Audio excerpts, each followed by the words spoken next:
What's going on, fellow Platinum Trophy chasers? Today, we're going through my experience with getting the Platinum Trophy for Tunic.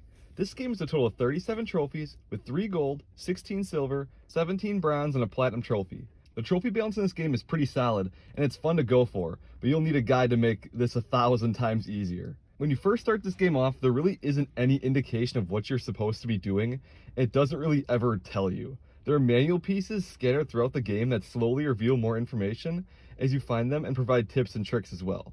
But you never really know what you're supposed to really be doing. When I started, I was just aimlessly running around until I started to find items in a few manual pages. Once I had those, I was cruising and running from section to section. This game is set up like Legend of Zelda: Ocarina of Time, where you're collecting 3 different pieces to activate the temple. Therefore, as you can assume, there is a boss at each of these locations. The bosses do hit extremely hard and can be tricky to defeat.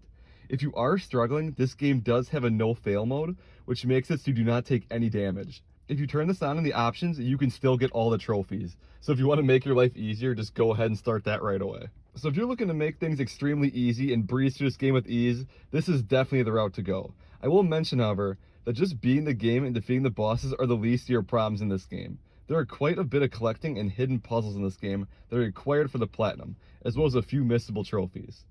Let's start by going over the 4 missable trophies. They are pretty easy to miss except for 2 of them. The first is what just happened. You get this by dying, so it really is almost impossible to miss this unless you turn on no fail mode instantly. The next is game over. In order to get this one, you have to beat the game before collecting all the manual pages, which is pretty easy to do. Just purposely miss a couple. And if you don't miss a couple, you'll probably still miss some also. The next one is super easy to miss if you are curious what the item does the first time you find it. The trophy is too cute to smash. For this, you have to have 10 money banks in your inventory at one time. The reason this is missable, if you choose to smash a few when you first start the game, there are only 12 per playthrough, so you'll definitely have to play the game again and collect another 10 just to get it. The last one, which you will miss without a guide, is bring it to the wrong fight, which is to get the gun before the sword. You're better saving this for New Game Plus as your last trophy, so you can start the New Game Plus and just run right to it. With the missables out of the way, now you can worry about the collectible ones. There are a total of 17 trophies that are technically collectible related. Let's start with the most time-consuming ones first, though. The first one's thank you for playing. This is to collect all of the manual pages. There are a total of 56 pages that you have to collect for the manual, but each page you collect counts as 2 pages, so you really only need to find 28. For this trophy, there's no point to try and find these all by yourself. Look up a guide and save yourself the aggravation, because for one of them, you have to input a combination of 100 directions on the D-pad just to get the door to unlock to get that. The next time-consuming one is Spring Falls, which is to find secret treasure number 7. This one is brutal because you have to find all 20 fairies in the game. Again, definitely look up a guide for this one as well, because you have to put in D-pad combinations in certain areas to free them.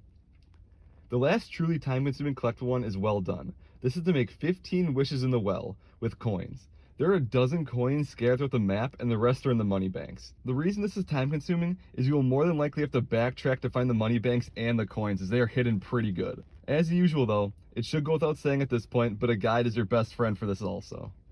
The remainder of the collectible ones aren't too bad, as the guide you are following will most likely have you do these on the way of getting the fairies, with a large chunk of these trophies being secret treasures that can be acquired very quickly once you know the layout of the map and can run right to them when you're following your guide. 7 out of the 12 secret treasures have used the D-pad combinations as well. It is best to save these all for after you beat the game so you can just jump back and forth between areas. This game took me 11 hours to plat, but could take significantly longer if you choose to try and get everything on your own without help. My overall experience for this game was great.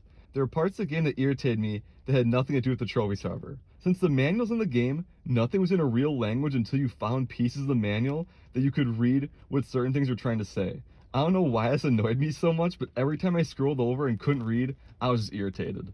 But the gameplay and overall layout of the game was great. Inputting the codes was a pretty cool addition, minus the one where you have to put 100 combinations in. That one was a little overkill by like 80 combinations, but a good idea nonetheless.